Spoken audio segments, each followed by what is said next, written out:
ৰঙা চন্দনটো নমৰাৰ কাৰণে তেওঁক উত্তৰ পূৰ্বাঞ্চলত বগা চন্দন ৰঙা চন্দন ৰুবলৈ কৈছোঁ।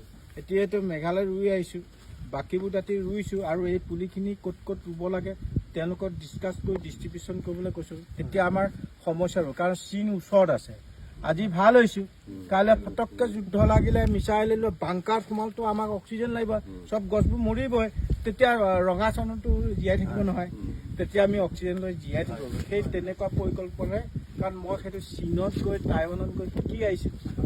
তেনে 7 দিন 7 ৰাতি থাকিলোঁ। টাইৱানৰ ৰাষ্ট্ৰপতিজনটো মই ফিটা কটা প্ৰথম। তেতিয়া মই সুধিলোঁ, মেডাম আপুনি দুবিধ ভেৰাইটিজ গছপুলি ৰোৱাই, কিয় কাৰণে ৰোৱাই?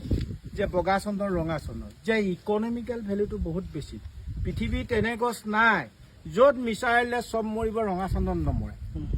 আৰু সেইবিলাক তেনেকুৱাবিলাক সেইটো কোনে দিলে?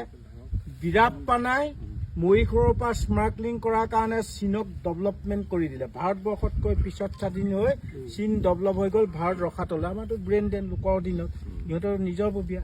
আৰু কোনোদিন চীন দেশত টাইৱানত মাতৃভাষাৰ ইংৰাজী হিন্দী নকয়।